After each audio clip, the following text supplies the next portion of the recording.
Hi everybody, this is Sean Green, Wasatch Group Real Estate. How you doing?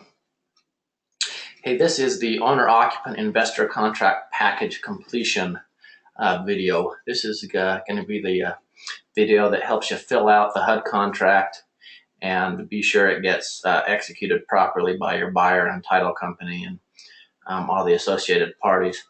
So let's pull up our 5 steps to a successful HUD transaction attachment. This is attached to every one of my listings. Right near the top, you're going to see a link to the owner-occupant investor contract package. Go ahead and click that link. It'll open the package for us. And you're going to go ahead and download that to your computer. You can't fill it out the way it is, so go ahead and download that to the computer.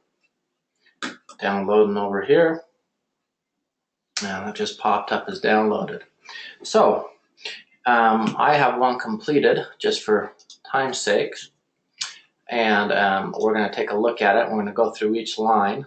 This is really a simple process. The first page is the page that you want to populate. You want to populate every field, and then it will populate different fields throughout the contract and give you most of what you need.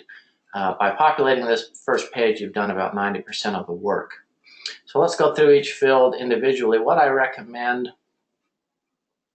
is you take your bid confirmation sheet from HUD Home Store, have it sitting in front of you as you fill this out.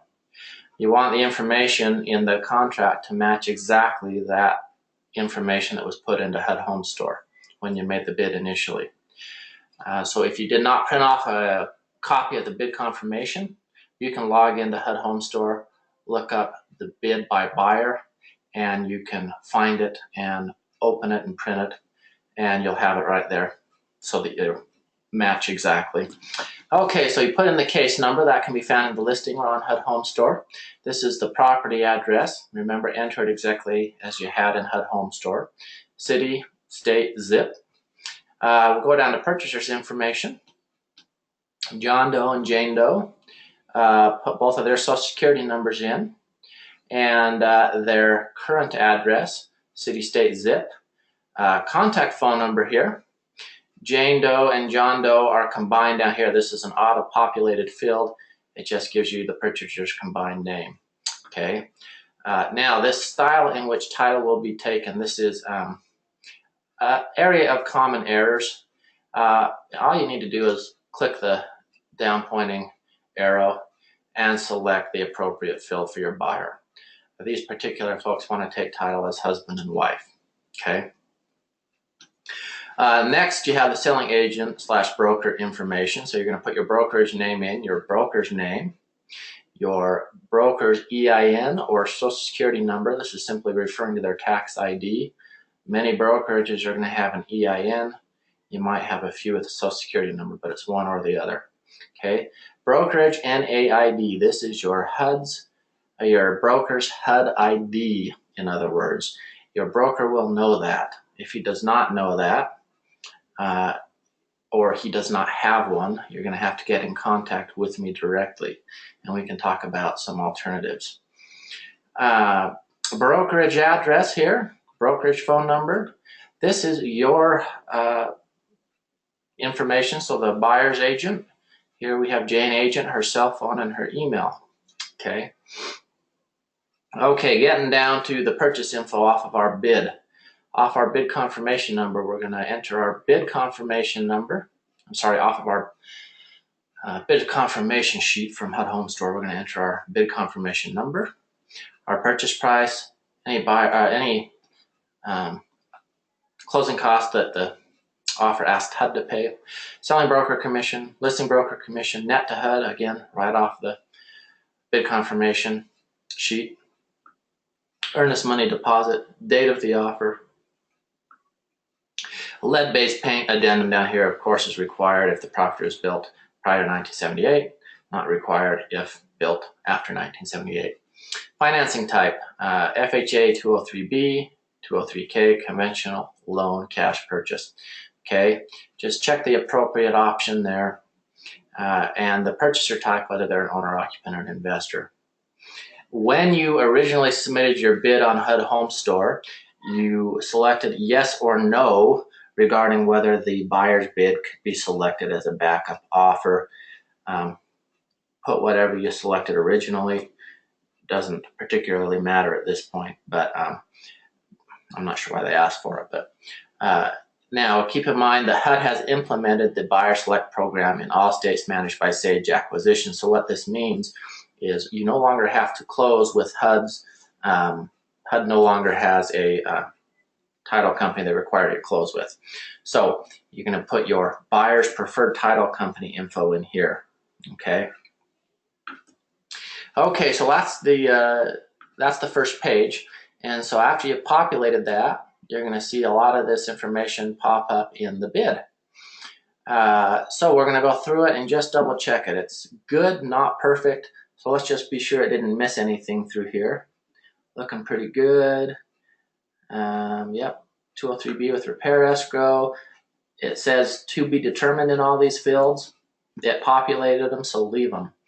Then it populated everything fine down here. They are an owner-occupant in this case, so we're good there.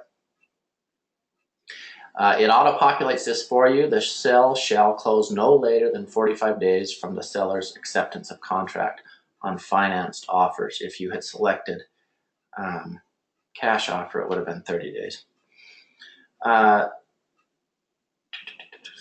This just says lead-based paint is attached. And other addendum, this will always be checked is. You don't have to worry about that. That'll take care of itself. Now, right here, purchaser's initials. You got to be sure that when you're having them sign the contract that you get the buyer's initials on this line. Okay. Okay, it looks like everything else populated pretty good. So we're going to keep going. And this is right here where it says sign here. This is your broker signature. So that's useful. Have him sign there. Keep on scrolling down. Here's the electronic filing addendum. Be sure to read through it. It auto-populates nicely. Have John Doe sign, Jane Doe sign, and Jane Agent sign right here. Okay. Going on to the owner-occupant addendum.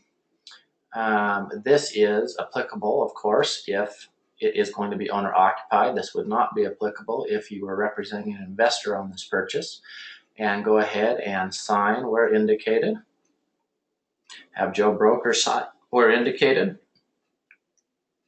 The next is your earnest money guidelines. Tells you exactly the amount of earnest money for the corresponding purchase price. And it will have you initial as an agent here and have your buyer's initial here. Keep on going down. This is the buyer select closing agent addendum. This one you will have to populate manually. So you're going to put in your property address, your buyer's names. Some of this will populate. What will not populate? So fill in anything that doesn't populate. This for some reason didn't populate, so I had to fill that in manually.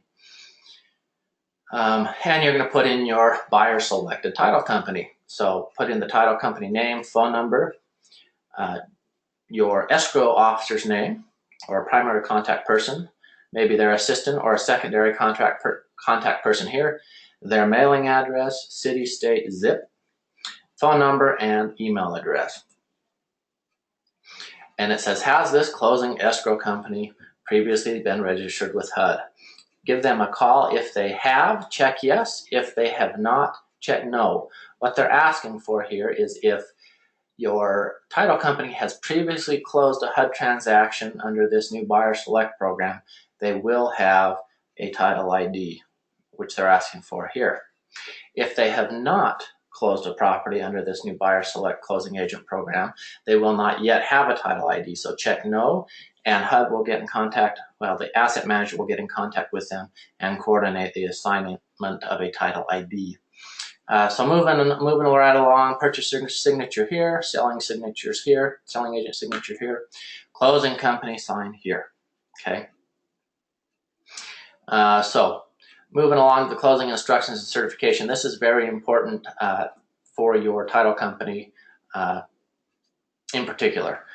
This is instructions to them. It's asking them to abide by this set of guidelines. Okay, so you're going to go through there, not a whole lot to sign or populate, but you're going to get down here and the escrow officer is going to go ahead and sign it here and populate any of this if it doesn't auto-populate. If I remember correctly, this did not auto-populate and this down here did. Okay, the next addendum, the forfeiture and extension policy, this deals particularly with earnest money. This auto-populates pretty well. You need to have your buyer or buyer's initial here if they're an investor, or if they're owner-occupants, have the buyer or buyer's initial here. And keep moving right along. This talks about extensions, if necessary. And then this is a number of guidelines that you need to be sure that your buyer is aware of. Very useful stuff, so don't just glaze over this. And then have your buyer or buyer's initial each one of these areas here. Have John Doe sign here, Jane Doe sign here, and Joe Broker sign there. Radon gas and mold notice is a required amendment or addendum on a HUD contract. And so you're going to have John Doe here, Jane Doe sign here. Another disclosure for your protection, get a home inspection. Be sure your buyer reads this. And then buyer initials. And home inspection guidelines, this is another really important addendum to be sure that everyone understands and has read. And so you as an agent will sign on each one of these lines, and your buyer or buyers will sign here. I'm sorry, not sign, initial, and then your buyer or buyers will initial here as well. This is where the purchasers or purchasers will sign, and this is where you as a selling agent will go ahead and sign. Lead-based paint disclosure, again, HUD has no records of lead-based paint, so this still needs to be used if the property was built prior to 1978, and you're going to need to initial the applicable clause. So read through there and initial the applicable clause. It says selling broker, but you as an agent can initial there. Or here, depending on what the situation might be.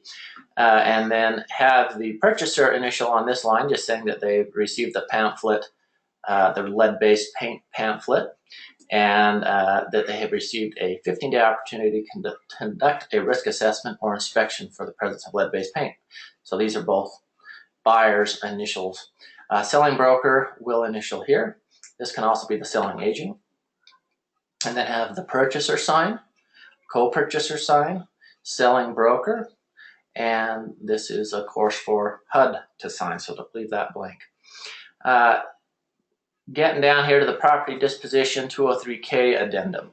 This is an addendum needed if your buyer is going to use an FHA 203K loan. If they are not, you don't need to worry about this addendum. It auto-populates quite nicely. You will need to put in the corresponding date of your offer. And here you're telling HUD who you are using if you are doing an FHA 203K loan. So you're going to put the lender info here and the lender's address here. Okay. Going down a little further, signature of lender, signature of purchaser or purchasers, and signature of selling broker there. The next attachments, the requirements for pre-qualification letter or proof of funds. This needs to be sent with the contract package, and please look at this closely. No signatures on that page. And the mailing instructions for the contract package listed over here. You're always going to be mailing to the Denver Homeownership Center here. So that is the contract package in its entirety. So now you just need to go ahead and get the signatures, remember in blue ink, always, always, and initial in the proper places, and then you're well on your way. If you have any questions though, feel free to give myself or the team a call, 801-808-9164. Thank you.